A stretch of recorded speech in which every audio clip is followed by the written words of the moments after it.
Making biscuits is not rocket science. They require simple household ingredients that you probably have, some time, and a little bit of love. And today, I'm going to teach you how to make 2 different kinds of biscuits perfectly. Very huge thing when making biscuits.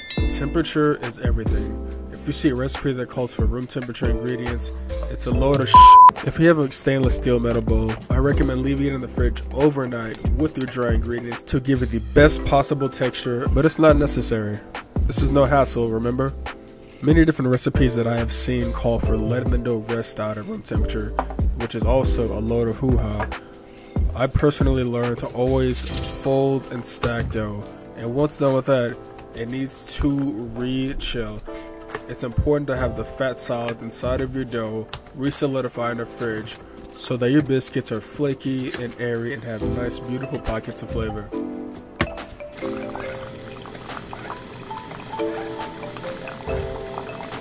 For this method and when making biscuits, it's important to do as little handwork as possible, or this will defeat the purpose of chilling all of our ingredients.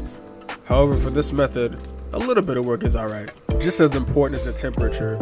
Place your biscuits close together to allow them to piggyback off of each other as they bake and rise together and get a more tall and fluffy size. Example A of why you should not separate your biscuits.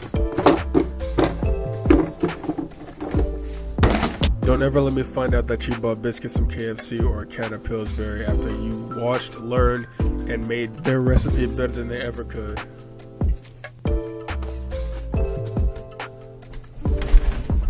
For this next style of biscuit, the process and the ingredients are very similar, only we are incorporating baking soda into this process. I really recommend that you sift all of your dry ingredients every time you make biscuits.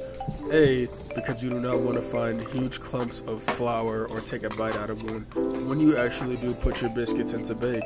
This will ensure a more even grind and everything being fully incorporated together for flavor.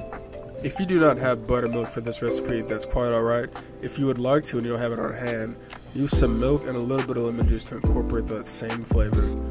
It will not break the biscuit if you do not add acidity to it. Another pro tip is that you do not want to ever use a mixer or a hand mixer when it comes to making biscuits. It's a labor of love and should be treated as so. Also, if you overmix or overwork the dough, biscuits will become tough, dry, and shameful to serve to your family. When making this country homestyle biscuit, it is important to fold only 2 to 3 times.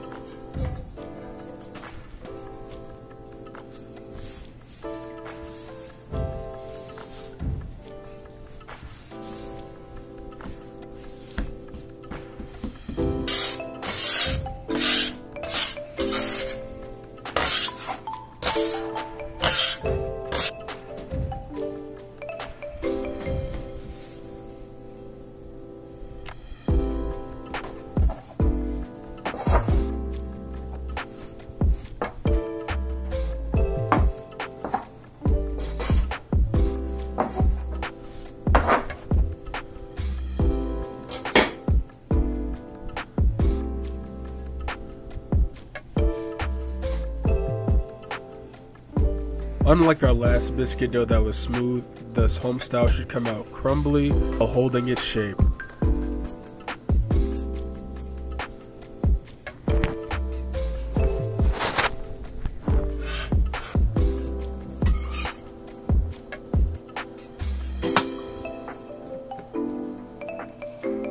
I personally like to store my biscuit dough in the freezer for 30 minutes before baking every time. You can do it in the refrigerator, but there's no risk of it freezing unless you forget about it.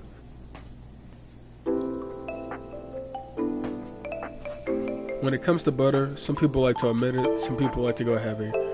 For this recipe, I believe just a knob of butter, melted on top and brushed for the biscuits, and a little bit reserved for the side. Goes perfect.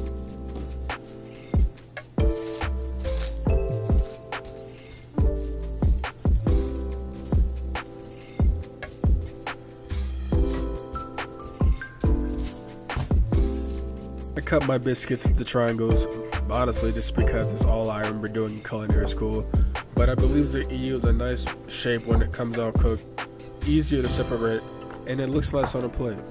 Bars. I recommend a spring form, cake pan, or sheet tray with high edges. This allows the biscuits to rise even higher, especially when stacked together. Do you not like tall biscuits? Listen to what I'm telling you. Stack everything close together, and watch it rise.